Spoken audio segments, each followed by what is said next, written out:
नमस्कार.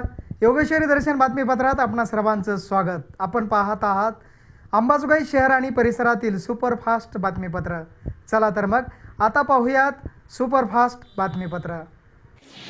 बीड जिल्ह्यातील परळी तालुक्यातील वसंतनगर तांडा मौजे चांदापूर तीर्थक्षेत्र दर्जा क प्राप्त येथे प्रतिवर्षाप्रमाणे यावर्षीही शनिवार दिनांक 7 मार्च 2026 रोजी 12व्या बौद्ध धम्म परिषदेचे आयोजन करण्यात आले होते. या धम्म परिषदेचे उद्घाटन पूज्य भिक्खू करुणानंद महाथेरो संचालक द ग्रेट हॅपीनेस चॅनल यांच्या हस्ते करण्यात आले. यावेळी पूज्य भिक्खू धम्मशील हिंगोली बीड आणि पूज्य भिक्खू पय्यावर्धन हिंगोली यांची प्रमुख उपस्थिती लाभली. डॉक्टर बाबासाहेब आंबेडकर समाजभूषण पुरस्कार प्राप्त स्मृतिशेष शंकरराव जगतकर नगरी चांदापूर परळी वैजनाथ येथे ही धम्म परिषद आयोजित करण्यात आली होती. यावेळी धम्म परिषदेचे कार्यवाह advocate Anantrao Jagatkar, lieutenant colonel doctor M H. Kamble Ambajogai, doctor Rajesh Shingole सुप्रसिद्ध मानसोपचार तज्ज्ञ, संग्राम गित्ते सरपंच चांदापूर, शाहू विजय राठोड सरपंच वसंतनगर तांडा, आनंद तुपसमुद्रे बौद्धाचार्य परळी वैजनाथ, मिलिंद नरबागे परळी वैजनाथ, आनंद वाघमारे समाजभूषण पट्टी वडगाव, प्रशांत गित्ते चांदापूर, सुरेश मिसाळ घाटनांदूर आदी मान्यवरांची प्रमुख उपस्थिती होती. या प्रसंगी सरोजाताई गौतम डावरे, अर्चनाताई महेंद्र रोडे, नितीन नामदेव रोडे, महादेव नागनाथ रोडे, कविताताई अनंत इंगळे तसेच परळी नगर परिषदेचे नवनिर्वाचित नगरसेवक नगरसेविका यांचा विशेष सत्कार करण्यात आला. यावेळी या धम्म परिषदेचे प्रास्ताविक राजेंद्र घोडके यांनी केले. आदरणीय भिक्खू करुणानंदजी महाथेरो यांना आल्याबरोबर म्हणलं पण त्याची 12 वर्ष झालीत. तुमचं एक प्रवचन आहे की सतत नापास होणारा विद्यार्थी आणि सतत प्रतिवर्षी त्याच वर्गात बसणारा विद्यार्थी. माझे शिक्षण 12वी पर्यंत झालेले, मी 12वीला पहिल्यांदा नापास झालो. त्यानंतर मी 10वी पास वर्ग 2 अधिकाऱ्याच्या पदापर्यंत माझ्या कौशल्यावर मला जे ईश्वरांनी तथागतांनी माझ्या महापुरुषांनी माझ्या बापांनी आणि माझ्या मोठ्या बापांनी जे माझ्यात ओतलं ते स्किल वापरून मी वर्ग 2 पदाचं पेमेंट घेऊन मार्च 2025 ला सेवानिवृत्त झालो. तर मला एकच म्हणायचं भंतेजी दुसरा हात तुमच्या हाताचं दुसरं बोट मी धरणार आहे. बस झाला आता. आणि मी भंतेजीला माझी खंत व्यक्त केली की माझा वर्ग असा आहे भंतेजी, विद्यार्थी हुशार आहे पण माझ्या वर्गाला शिक्षकच नाही. आणि ज्या वर्गाची अवस्था शिक्षक नसलेल्या जशी होती तशी आमच्या वर्गाची अवस्था झालेली आहे. तर या ठिकाणी या संस्थेला पुढे कसं नेता येईल आणि पेरलं तर उगवतं असं म्हणतात. अजून 2 वर्षानंतर पण त्या बाळाच्या मातेला चंद्रकांत इंगळे यांनी आणि त्यांच्या मुलाला दोघांनाही विपश्यनेला पाठवून आणलेलं आहे. आणि जे विपश्य असतात त्यांना त्याग सांगण्याची आवश्यकता नसते. तर या ठिकाणी त्यांचा नातू एक आम्ही 2 वर्षानंतर भिक्खू संघाला दान करणार आहोत. फक्त माझी एक कळकळीची विनंती आहे की या संस्थेला नावारूपाला आणण्यासाठी म्हणजे धम्माचा प्रचार प्रसार लोकांच्या घराघरात विहारात गावागावात शहरात करण्यासाठी एक भिक्खू या ठिकाणी कायमस्वरूपी इथं ठेवले तर त्यांच्यासाठी भिक्खू निवास आम्ही 5 वर्षापूर्वी बांधलेला आहे. 12वी धम्म परिषद अतिशय उत्साहात संपन्न झाली. दरवर्षी या धम्म परिषदेचे आयोजन करण्यात येते. तसेच धम्म परिषदेविषयी अधिक माहिती आपल्या मनोगतातून प्राध्यापक डॉक्टर प्रदीप रोडे यांनी सर्वांसमोर मांडली. धम्मशील थेरो यांच्या माध्यमातून बीड जिल्हा आणि हिंगोली जिल्ह्यामध्ये धम्म प्रचाराचं काम अत्यंत वेगानं चालू आहे आणि याही ठिकाणी वेगानं चालू होईल. ह्या महिला वर्षातून एकदा कधीतरी ऐकायला मिळते. यांना ज्यांच्याकडे मोबाईल आहेत ते भंतेजीला ऐकतात, पण आता आमच्या 70-80 वर्षाच्या आजी मांडावला लागल्यात म्हणजे त्यांना लक्षात यायला लागले की भंतेजीला ऐकायला सगळे आलेले आहेत, आम्हाला ऐकायला कुणी आलेलं नाहीये. समाजासाठी या धम्म परिषदेतून अतिशय उत्तम मार्गदर्शन दिले जाते. तसेच आयोजक यांच्यामुळे ही धम्म परिषद यशस्वी होत असून माळावर हिरवाईने सुंदर झाडांची जोपासना करण्यात आल्याने या धम्म परिषदेला आणखीनही उत्साह वाढल्याचे डॉक्टर राजेश शिंगोले यांनी यावेळी बोलताना सांगितले. या डॉक्टर बाबासाहेब आंबेडकरांनी बौद्ध धम्म दिला. 1956 ला आपल्याला बौद्ध धम्म दिला, परंतु आपण खऱ्या अर्थाने बुद्ध झालो का आणि बुद्ध व्हायच्या आधी आपण शुद्ध झालो का हा प्रश्न आपण प्रत्येकाने स्वतःला विचारला पाहिजे. धम्म परिषदा का आवश्यक आहेत, ह्या चळवळीला जिवंत ठेवण्यासाठी या धम्म परिषदा आवश्यक आहेत असं मला वाटतं. आणि म्हणून डॉक्टर बाबासाहेब आंबेडकरांच्या स्वप्नातला शासनकर्ता असलेली जर जमात आपल्याला बनायची असेल तर ज्ञानी व्हावं लागेल. आणि त्याच्यासाठी आमचे बदंत उपमुक्त महाथेरो यांनी PhD डिग्री प्राप्त केली. डॉक्टर बाबासाहेब आंबेडकरांनी तुम्हाला आम्हाला सांगितलं शिक्षण हे वाघिणीचं दूध आहे आणि तो प्राशन करणारा गुरगुरल्याशिवाय राहणार नाही. आपल्याला आज गरज आहे. गरज कशाची आहे? शिक्षणाची गरज आहे. ॲडव्होकेट अनंतराव जगतकर बोलताना म्हणाले की आज धम्म परिषदेची खूप मोठी गरज असल्याने आपल्या सर्वांची साथ महत्त्वाची आहे. ॲडव्होकेट अनंतराव जगतकर यांनी अधिक माहिती देत आपले मनोगत व्यक्त केले.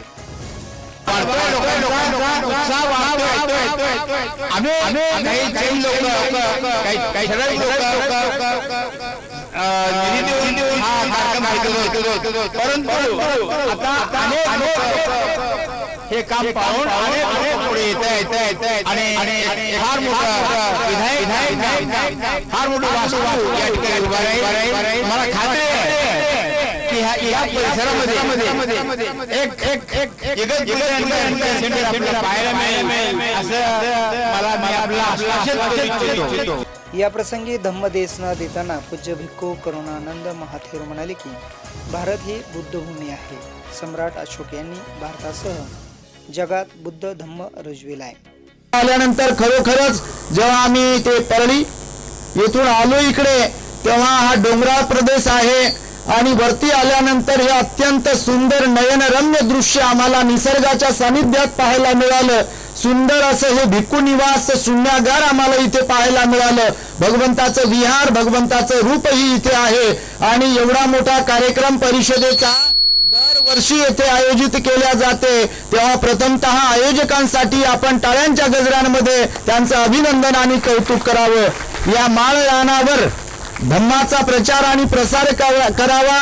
भगवान बुद्धांची वाणी तुम्हाला ऐकता यावी. बाबासाहेबांचा विचार तुमच्यापर्यंत पोहोचावा यासाठी म्हणून हा या संयोजन समितीचा खटाटोप आहे. त्यातल्या त्यात रोडे सरांनी मला येताना घोडके सरांची काय ना घोडके राजेंद्रजी घोडके यांची हिस्ट्री सांगितली की ते पूर्व चर्मकार समाजातील आहेत आणि चर्मकार समाजातील असून देखील बौद्ध धम्माचं आचरण करतात, साधक आहेत आणि त्यांच्या पुढाकाराने त्यांच्या नेतृत्वामध्येच इथे हे धम्माचं काम होते आहे. त्यामुळे बौद्धेतर असताना देखील बुद्ध धम्माचं आचरण करीत डॉक्टर बाबासाहेब आंबेडकरांनी दिलेल्या धम्माच्या प्रचार प्रसारामध्ये योगदान देणाऱ्या राजेंद्रजी घोडके यांच्याही साठी टाळ्या वाजून त्यांचं आपण कौतुक केलं पाहिजे. यावेळी पूज्य भिक्खू पय्यावर्धन यांनी आपण शुद्ध झाले पाहिजे, भिक्खू तयार करणे, ज्ञानी माणसं तयार करणे हा या धम्म परिषदेचा मुख्य उद्देश आहे.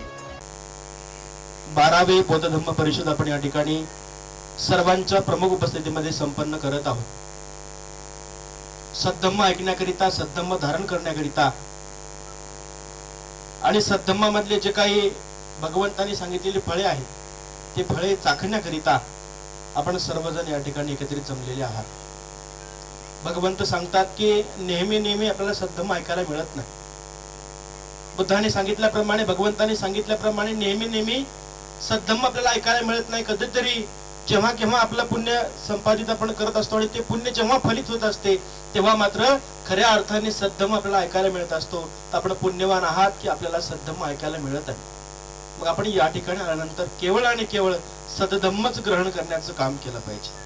सद्धम्म जर आपण ग्रहण केला तर बुद्ध सांगतात की जो व्यक्ती सद्धम्माला पवित्र शुद्ध मनाने धारण करतो, जो व्यक्ती सद्धम्माला चित्तामध्ये जागृत करून खऱ्या अर्थाने धारण करण्याचा संकल्प करून तो सद्धम्म धारण करून लोकांना धारण करण्याकरिता प्रेरणा निर्माण करून देतो, तर बुद्ध म्हणतात की त्या व्यक्तीला श्रोतापन्न, सकृतगामी, अनागामी, अरहंत, पच्चक बुद्ध, सम्यक संबुद्ध, बोधिसत्व अशा प्रकारच्या त्या ठिकाणी फळ प्राप्त होत असतात. यावेळी पूज्य भिक्खू धम्मशील थेरो यांनी धम्म परिषदेस उपस्थित उपासक उपासिका यांना सर्वप्रथम शुभेच्छा दिल्या. म्हणतात लय दान देतो आम्ही पण आम्हाला काहीच फायदा होत नाही. अरे फायद्यासाठी दान दिलं म्हणजे मनामध्ये स्वार्थ आहे ना. स्वार्थ ठेवून दान दिलं ते दान पुण्य होत नाही. स्वार्थ ठेवून फोटोसाठी, नावासाठी, मोठेपणासाठी, हरफुल्यासाठी जर दान देत असाल, म्हणून त्या दानाचा तुम्हाला कधीच आनंद मिळत नाही. आम्ही अनेक ठिकाणी बघा पाहतो, आपण गाण्याच्या पार्ट्या होतात, जंगी सामने होतात, आणि लोक कधी तिकडं दान देणारे हे दान त्याला देत राहतात, तिथं रातभर पैसे देतात. कशामुळे देतात माहित आहे? ते गायकाच्या तोंडातून नाव येतं ना, अमुक अमुक टमुक टमुक माणसाकडून या गाण्यावर खुश होऊन 100 रुपयाचे दान आलंय, पार्टी आभारी आहे, जय भीम टमटुम ढमढुम डुमडम. त्या ठिकाणी असं वाजते, त्याच्या तोंडातून नाव घेतलं, ते नाव माझं घ्यावं म्हणून त्या नाव चिठ्ठी लिहून देतात, नुसते पैसे देत नाहीत. बघा कोणी नुसतं पैसे देऊन गेलं कधी पाहिलं नाही तुम्ही? चिठ्ठी त्याच्या कानात सांगतात, त्याचं नाव सांगतात, एकदा सांगतात, दोनदा सांगतात, तीनदा. मग यानं 100 दिलं काय? ते म्हणजे यानं 100 दिले काय? मी 200 देतो म्हणते. आणि 200 दिले काय? ते म्हणजे मी 500 देतो म्हणते. केवळ नावासाठी देतात. आणि मग असे किती जरी त्याला दिले पैसे, फायदा होतो का? या धम्म परिषदेचे सूत्रसंचालन राहुल सुरवसे, सचिन रणखांबे यांनी करून उपस्थितांचे आभार जगन सरवदे यांनी मानले. धम्म परिषदेच्या ठिकाणी परळी ग्रामीण पोलीस यांचे सुरक्षा पथक उपलब्ध करून देण्यात आले होते. तसेच तालुका आरोग्य विभागाकडून आरोग्य पथक आणि परळी नगर परिषदेच्या वतीने स्वच्छता वाहन उपलब्ध करून देण्यात आले होते. या धम्म परिषदेत महत्त्वपूर्ण 13 ठराव मांडण्यात येऊन ते पारित करण्यात आले. हे ठराव केंद्र व राज्य शासनाने पाठवण्यात येणार असल्याचे यावेळी जाहीर करण्यात आले. ठरावांचे वाचन प्राध्यापक गौतम गायकवाड यांनी केले. धम्म परिषदेच्या पार्श्वभूमीवर अंबाजोगाई शहरातील रमाई चौक, कबीरनगर, सिद्धार्थनगर, भीमनगर तसेच तालुक्यातील जवळगाव, पूस, घाटनांदूर, उजनी, पट्टीवडगाव, नागापूर, दौनापूर तांडा, दौनापूर, मांडवा पठाण, दाबी, सिरसाळा, चिखली, पानगाव, एल्डा, नाथरा, कवठळी, टोकवाडी, नंदागौळ, जिरेवाडी या गावातून धम्म रॅली ही काढण्यात आली. धम्म परिषदेच्या यशस्वीतेसाठी तक्षशिला बौद्ध धम्म प्रशिक्षण प्रतिष्ठान, चांदापूर, जेतवन, तालुका परळी वैजनाथ, जिल्हा बीडचे पदाधिकारी चंद्रकांत इंगळे, प्राध्यापक प्रदीप रोडे, राजेंद्र घोडके, राहुल घोडके, उपप्राचार्य प्राध्यापक गौतम गायकवाड, सचिन वाघमारे, जगन सरवदे, विश्वनाथ भालेराव, सीमाता इंगळे, नीलकांत हजारे, अर्जुन काळे, प्राध्यापक बालाजी जगतकर, सचिन रणखांबे, डॉक्टर बबन मस्के, मनीषाताई पांडुरंग पाखरे, समाधान तरकसे, चंद्रकांत बनसोडे, सुभाष ताटे, प्रज्ञाताई इंगोले, वर्षाताई गायकवाड, मंजुश्रीताई मधुकर कांबळे,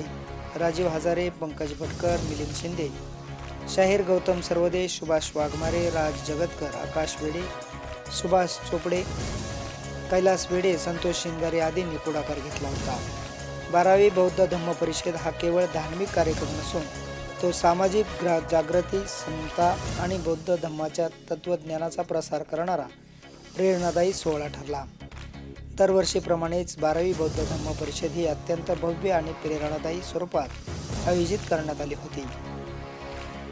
योगेश्वरी दर्शन बातम्यासाठी नंदकुमार पिंपरेसह नागेश अवताडे, परळी वैजनाथ.